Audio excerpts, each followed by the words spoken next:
The fluorescent lights of Mitchell and Associates hummed overhead as Sarah Chun stared at the rejection email on her screen. Another promotion denied. 5 years at this Boston marketing firm, and she was still stuck as a junior account manager while men half as qualified climbed the ladder around her.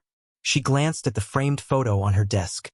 Her twins, Emma and Lucas, grinning gap-toothed smiles on their first day of kindergarten. They were her world.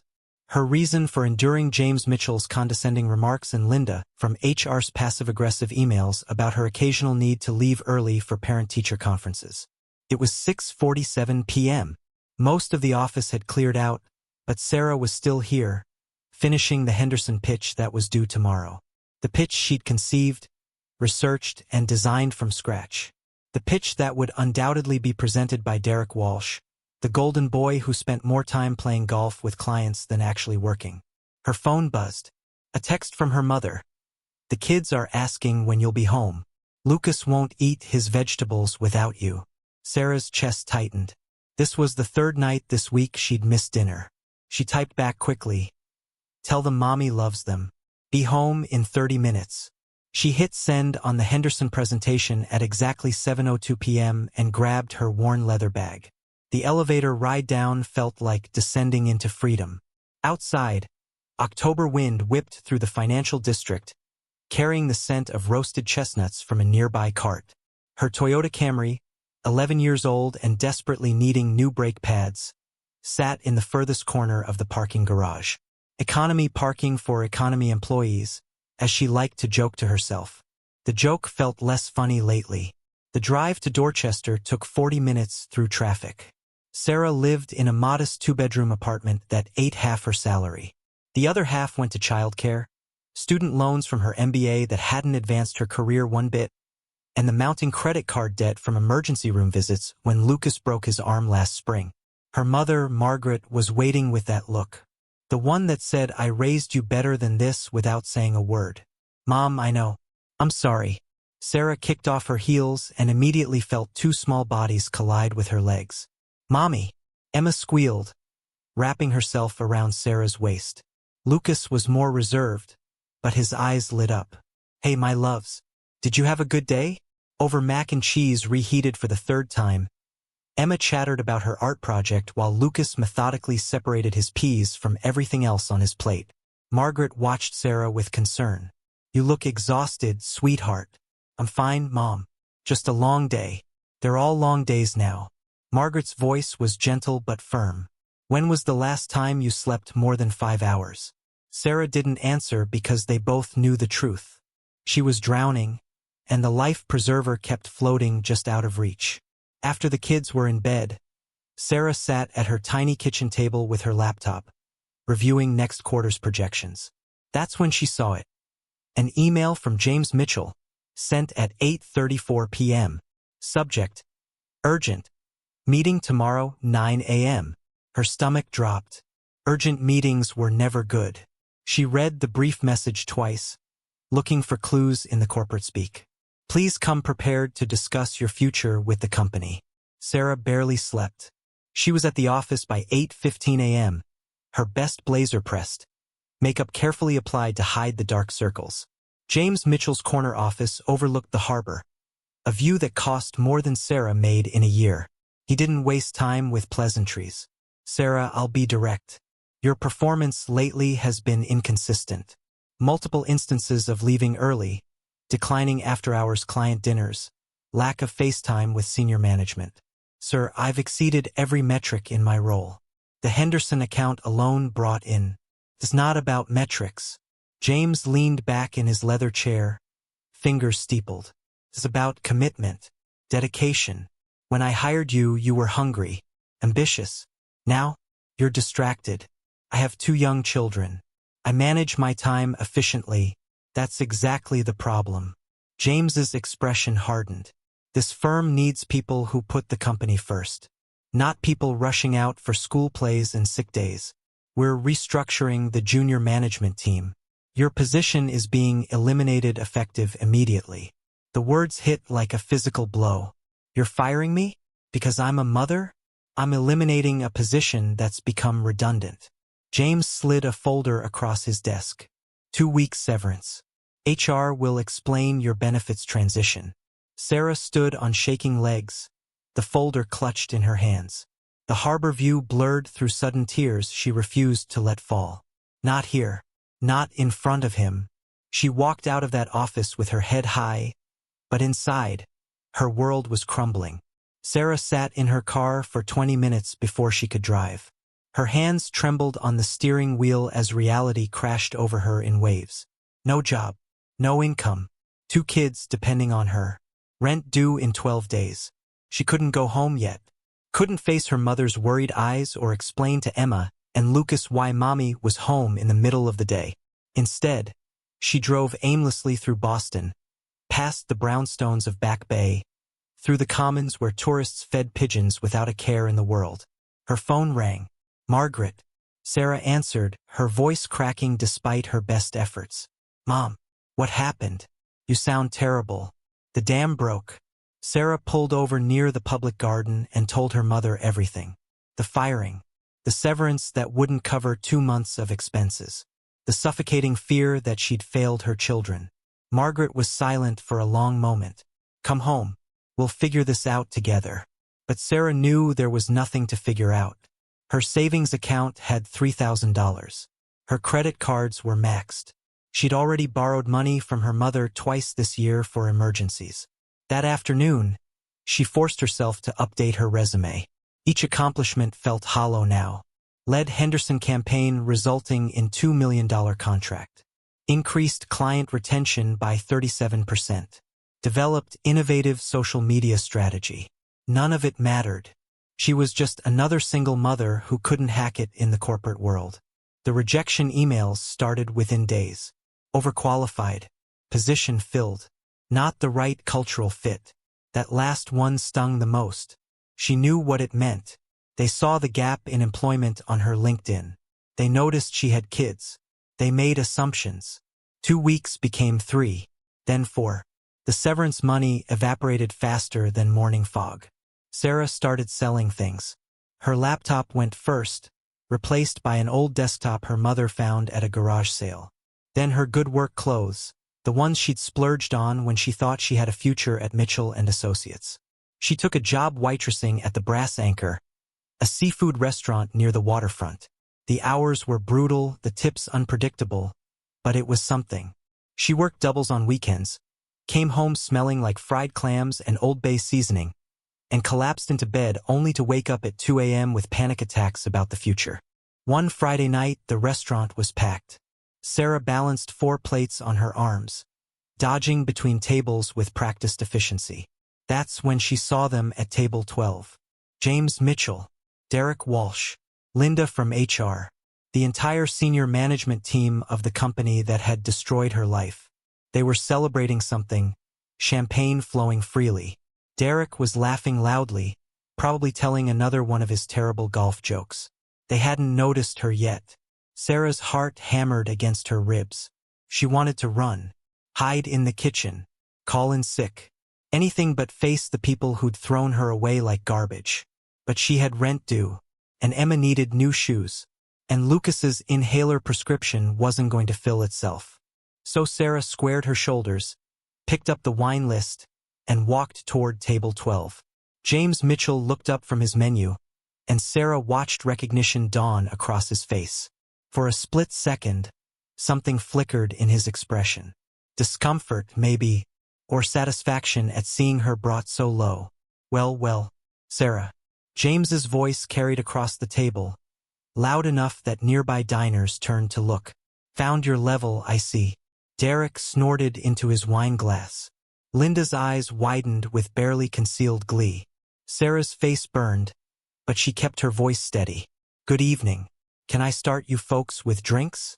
This is perfect. James leaned back, addressing his colleagues like Sarah wasn't even there. See what I mean about commitment? Some people are management material. Others are meant to serve. The words hit like razors. Sarah's pen trembled against her notepad, but she maintained her composure. She took their orders mechanically, each condescending comment adding weight to the humiliation. When James made a show of leaving exact change with no tip, She simply nodded and walked away. In the kitchen, she locked herself in the bathroom and let 3 silent tears fall before wiping her face and returning to work. But someone else had witnessed the entire scene. At the corner table sat a man Sarah had noticed earlier. Mid-40s, impeccably dressed in a charcoal suit that probably cost more than her car. He'd been sitting alone, nursing an espresso and working on a tablet. She'd barely registered him beyond taking his order. Now he was watching James Mitchell's table with an expression that made Sarah's spine tingle. Not anger exactly. Something colder. More calculating. When Sarah brought his check, the man spoke quietly. That gentleman who just humiliated you. He owns Mitchell and Associates? Sarah hesitated, then nodded. Used to be my boss. The man studied her for a long moment. His eyes were dark, intense, but not unkind. What's your name? Sarah Chin. He pulled out a business card, wrote something on the back, and handed it to her. Come to this address Monday morning. 9 a.m. sharp. Sarah looked at the card. Vincent Moretti. No company name. Just an address in the Seaport District. I don't understand. Let's just say I'm interested in acquiring undervalued assets. Vincent's smile didn't quite reach his eyes. And I have a feeling Mitchell and Associates is full of them. Before Sarah could respond, he was gone, leaving 5 crisp $100 bills on the table for a $40 meal. That weekend, Sarah couldn't stop thinking about the mysterious card. She Googled Vincent Moretti and found almost nothing. A few mentions in business journals. Rumors of connections to old Boston families. Whispers about private equity firms and hostile takeovers. Her mother warned her to be careful. But careful hadn't paid the bills. Careful hadn't protected her from James Mitchell. If you're rooting for Sarah right now, hit that subscribe button. Because what happens next is going to change everything. Monday morning, Sarah stood outside a gleaming tower in the Seaport District, took a deep breath, and walked inside. The elevator opened to a penthouse office with floor-to-ceiling windows overlooking Boston Harbor. Vincent Moretti stood at the glass, hands in his pockets, watching the morning sun glint off the water. Miss Chin. Right on time. He turned, gesturing to a leather chair. Please sit. Sarah perched on the edge, her discount store blazer suddenly feeling threadbare. Mr. Moretti, I appreciate whatever this is, but I should be honest. I need a job, not a meeting. Vincent smiled, a real one this time. You'll have one. But first, tell me about Mitchell and Associates. Everything. The culture, the clients, the weaknesses. For the next hour, Sarah talked. She laid out every inefficiency, every toxic practice, every talented employee being overlooked. She described how James Mitchell ran the company through fear and favoritism, how they were hemorrhaging clients because the senior team cared more about golf handicaps than actual strategy. Vincent listened, occasionally making notes on his tablet. When she finished, he leaned forward. 3 days ago, I purchased Mitchell and Associates.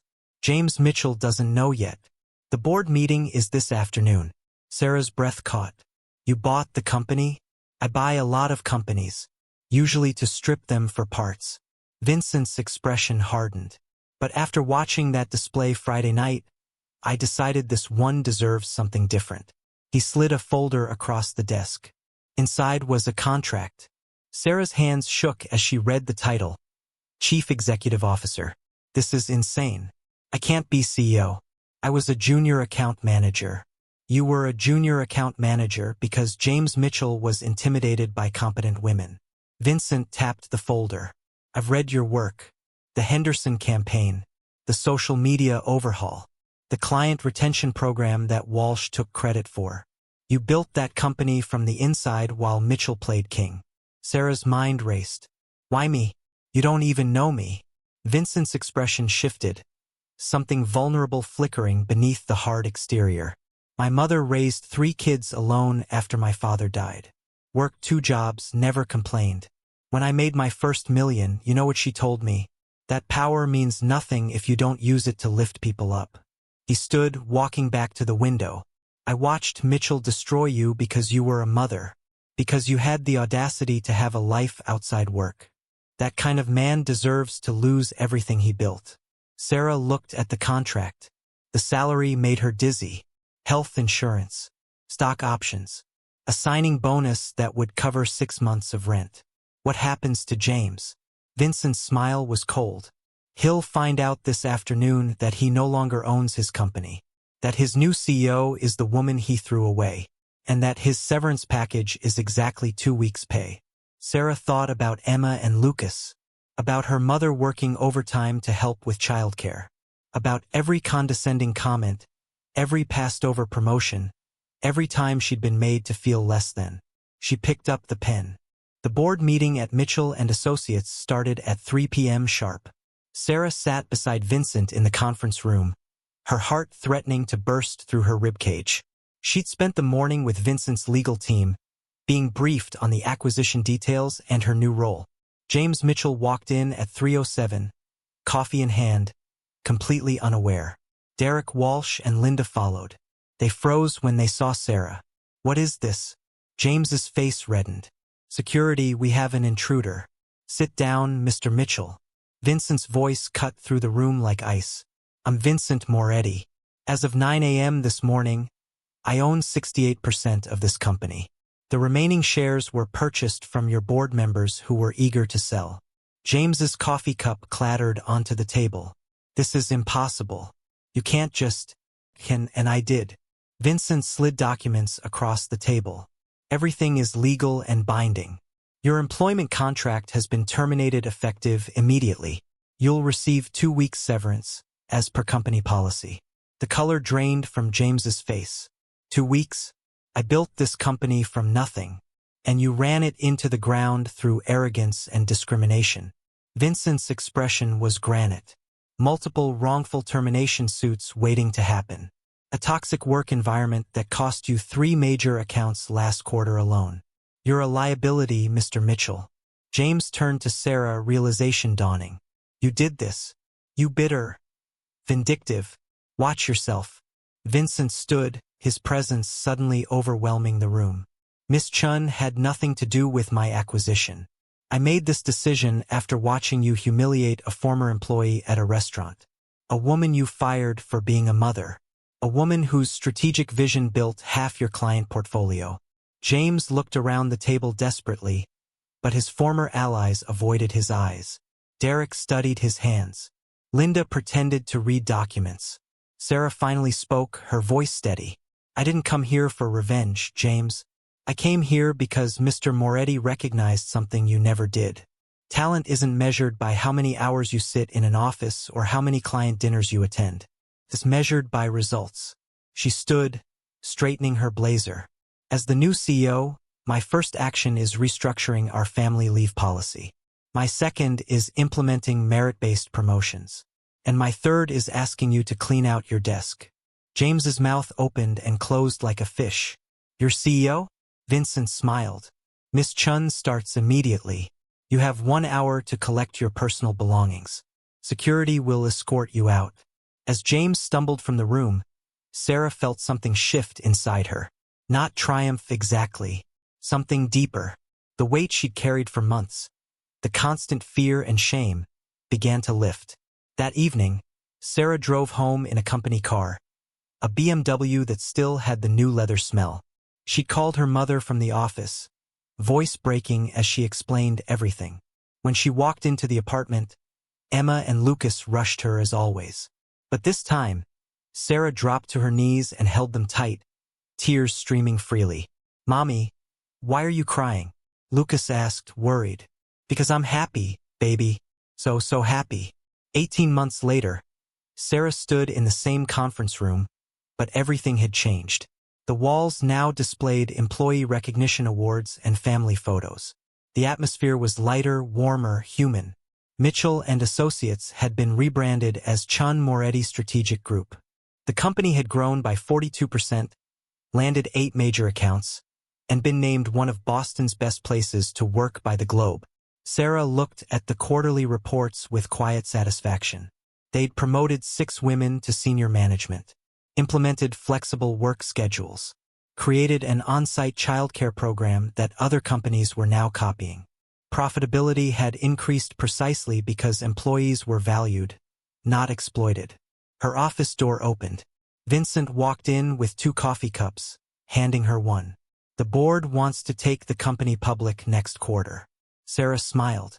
What do you think? I think you've exceeded every expectation I had. Vincent settled into the chair across from her desk. My mother would have liked you. Sarah had learned over the past year that Vincent's mother had passed away 6 months before he bought the company, that his seemingly impulsive decision to help her had been driven by grief and a desire to honor the woman who raised him. They'd become unlikely friends, bonded by mutual respect and shared values. How are the twins? Vincent asked. Thriving. Emma wants to be a CEO when she grows up. Lucas told his teacher his mom is a superhero. Sarah laughed, the sound easy and genuine. My mother finally retired. I bought her a condo in Florida. You earned it. All of it. Sarah's phone buzzed. A text from Derek Walsh, of all people. He'd been demoted but kept on staff, forced to prove himself through actual work. The message was simple. Thank you for the second chance. The Henderson renewal came through. She showed Vincent, who shook his head with amusement. People can change when the incentive structure changes. That afternoon, Sarah left work at 4 p.m. to attend Emma's school play. No guilt, no fear. She sat in the auditorium between her mother and Lucas, watching her daughter sing off-key in a paper crown, and felt complete. Later that night, after the kids were asleep in their new house with the backyard they'd always dreamed of, Sarah sat at her kitchen table with her laptop. She'd started mentoring other women facing discrimination, turning her story into advocacy. An email notification popped up. James Mitchell had started a consulting business. It was already failing. Sarah closed the laptop without responding. Some people never learned. But that wasn't her problem anymore. She'd risen from the ashes not through revenge, but through resilience. She'd taken the hand offered by an unlikely ally and built something better than what had been torn down. And every single day, she made sure no one in her company would ever feel as small as James Mitchell had made her feel. If Sarah's story touched your heart, please hit that like button and subscribe to the channel. Drop a comment telling me what kind of story you want to hear next. Should it be about redemption, unexpected love, or maybe justice served cold? Your suggestions fuel these stories, and I read every single comment. Thank you for watching until the very end. Remember, your current situation isn't your final destination. See you in the next one.